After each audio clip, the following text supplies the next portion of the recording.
For more, Zoon Ahmed Khan joins me from Beijing. She's a research fellow at the Center for China and Globalization. Thanks so much for your time there, Zoon. Now, the UN has faced a lot of criticism over the years. How would you rate UN peacekeeping efforts? Sally, thank you for having me on the program. I think, first of all, we need to understand that peace is a collective concept, and the UN is the only organization that's really representing all countries in the world. So for the UN peacekeeping forces, they are operating on a limited budget, that's 0.5% of how much military spending we see in the world. And yet they have closed 59 operations successfully, saved millions of lives. And I think what needs to be done now, including the meeting that China is hosting, is to expand their mandate, also get countries to commit more resources, and to ensure that this community of UN peacekeepers, representing 125 countries, can be more effective in conflict resolution.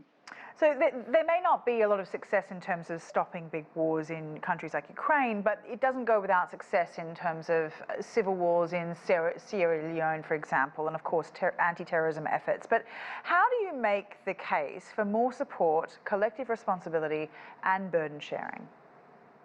You know, one of the remarks that China's permanent representative Chang Jun made recently was that the reason why the UN is so important is that it is a step away from a zero-sum mindset and regional security mechanisms. I think the strongest case we can make for the UN peacekeepers can also be seen in one of the books written by former diplomat Shahryar Khan about Rwanda, Shallow Graves of Rwanda, where we see that there were a lot of lives lost, but at the same time, the UN peacekeepers were absolutely paramount in ensuring that parties at odds with each other were able to discuss.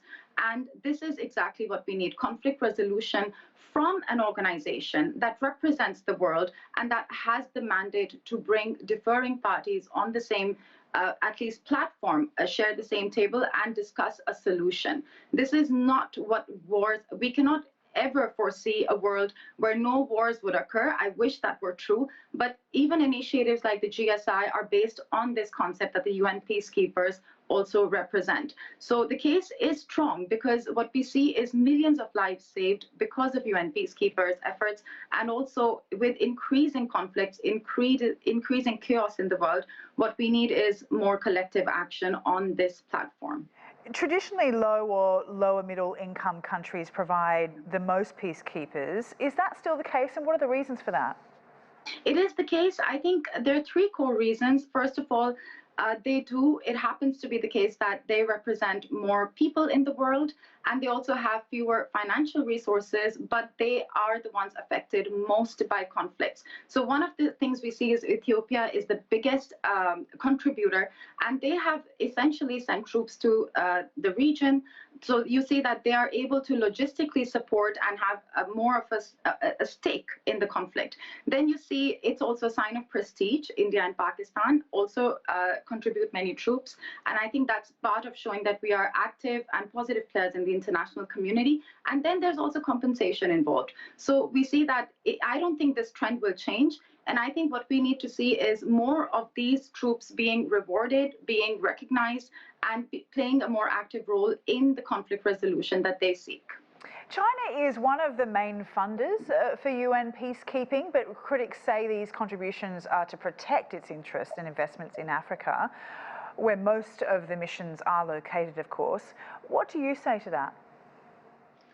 I say that China is the country that is not only contributing 15% of the budget, but also more troops, because China is an active player in the global community that is supporting and fully endorsing the UN mechanism. We did not see that throughout from other important countries in the world. So I say that send more troops if you want. Today, the US has almost 200,000 troops stationed in the world and about 30 in UN peacekeeping forces. So first, step in. If you want to contribute to these multilateral, really efforts that represent the global community. And secondly, I say that for China, I think this is a constant effort to ensure that we have peace in the world. For China, the stakes are mostly economic. We see the GDI, the GSI, the BRI. These are all initiatives talking about conflict resolution, peace, as I mentioned also Chang Jun's comments, These are all about creating a community where we are resolving issues, not prolonging or initiating conflict. So you see China's track record is compatible with China's also involvement, increased commitment to UN peacekeepers, and there's also practical support involved. So in Djibouti, you have a logistics base.